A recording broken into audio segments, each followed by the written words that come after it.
Hi friends, இன்றைக்கி வீடியோவில் சிறுதானிய அடை இது போல் ஒரு முறை செஞ்சு பாருங்கள். செய்ய சொல்லவே சுட சுட 10 கூட சாப்பிடுவாங்க. வாங்க எப்படி செய்கிறது பார்க்கலாம்.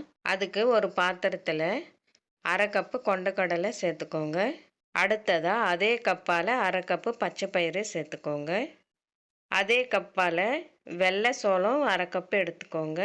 அதே கப்பால் கம்பு அரை கப்பு எடுத்துக்கோங்க. இதெல்லாம் பாத்திரத்தில் சேர்த்துட்டு தண்ணி ஊற்றி கையால் நல்லா பிசைஞ்சு 5-6 முறை கழுவிடுங்க.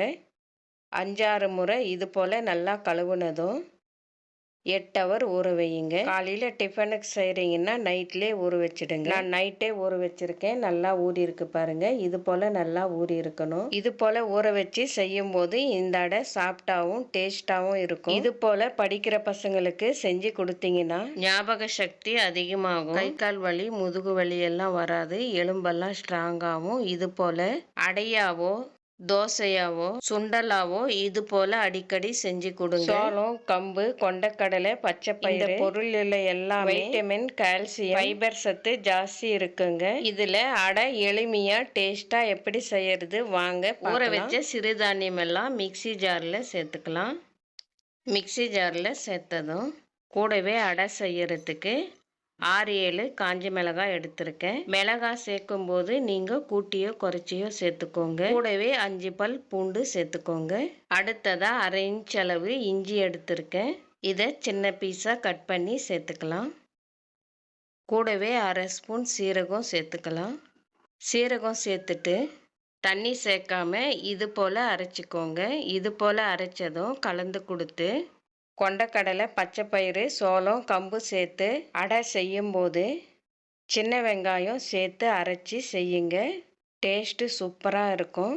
1 கப்பு சின்ன வெங்காயம் தோல் எடுத்து வச்சுருக்கேன். அதை சேர்த்துக்கலாம். உங்கள்கிட்ட சின்ன வெங்காயம் இல்லைன்னா நார்மலான வெங்காயம் சேர்த்து செய்யுங்க. இருந்தாலும் சின்ன வெங்காயம் சேர்த்து செய்யும்போது டேஸ்ட்டு இன்னுமே கூடுதலாக இருக்கும். அதுக்காக சின்ன வெங்காயம் சேர்த்ததும் கூடவே சால்ட்டு சேர்த்து அரைச்சிக்கோங்க.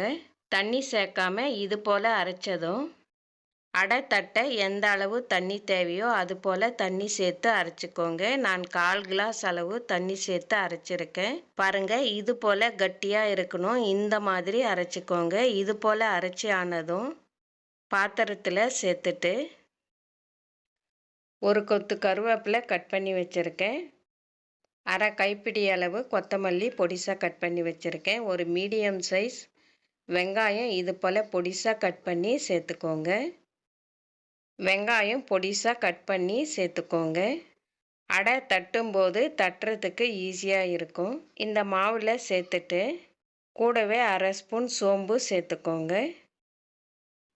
வெங்காயம், கொத்தமல்லி, கருவேப்பிலை, சோம்பு சேர்த்ததும் இது போல் நல்லா கலந்து கொடுத்துட்டு சின்ன சின்ன உருண்டையாக வடை மாவு போல் உருட்டிக்கோங்க. இது போல் உருட்டி அடை தட்டி எடுத்துக்கோங்க. அடுப்பில் தோசை தவா சூடுபடுத்தியிருக்கேன். 1 ஸ்பூன் எண்ணெய் எடுத்து மேலே தெளித்து விட்டுட்டு எண்ணெய் தோசை தவாவில் எல்லா பக்கமும் படுற மாதிரி இது போல் ஸ்ப்ரெட் பண்ணி விடுங்க. இது போல் ஸ்ப்ரெட் பண்ணி விட்டதும் கலந்து வச்சு அடை மாவை சின்ன சின்ன உருண்டையாக உருட்டி இது போல் தட்டிக்கோங்க. நம்ம விருப்பம் போல் பெருசாக வேணும்னாலும் தட்டிக்கலாம். எனக்கு இது போல் சின்ன சின்னதாக தட்டி சாப்பிட பிடிக்கும். அதனால் சின்ன சின்னதாக தட்டியிருக்கேன். உங்களுக்கு எப்படி விருப்பமோ அது போல் தட்டிக்கோங்க. இது போல் தட்டி ஆனதும் மேலே 1 ஸ்பூன் எண்ணெய் தெளித்து விட்டுட்டு அடுப்பத்தி மீடியமாக வச்சு தட்டு மூடி 2 நிமிஷம் வேக விடுங்க. 2 நிமிஷம் ஆனதும் திறந்து இது போல் திருப்பி கொடுங்க. எல்லா அடையும் இது போல் திருப்பி போட்டு 1 நிமிஷம் விட்டு 1 நிமிஷம் விட்டு 2-3 முறை திருப்பி போட்டு எடுத்துடுங்க. அவ்வளோதான், இரும்பு சத்து, புரோட்டீன் சத்து நிறைந்த சிறுதானிய அடை சூப்பராக ரெடி ஆயிடுச்சு. இது போல் சிறுதானிய அடை பசங்களுக்கு செஞ்சு கொடுத்தீங்கன்னா சட்னி, சாம்பார் எதுவுமே கேட்க மாட்டாங்க. அப்படியே சாப்பிடுவாங்க. டேஸ்ட்டு சூப்பராக இருக்கு. தேவைப்பட்டா தேங்காய் சட்னி வச்சு சாப்பிடுங்க.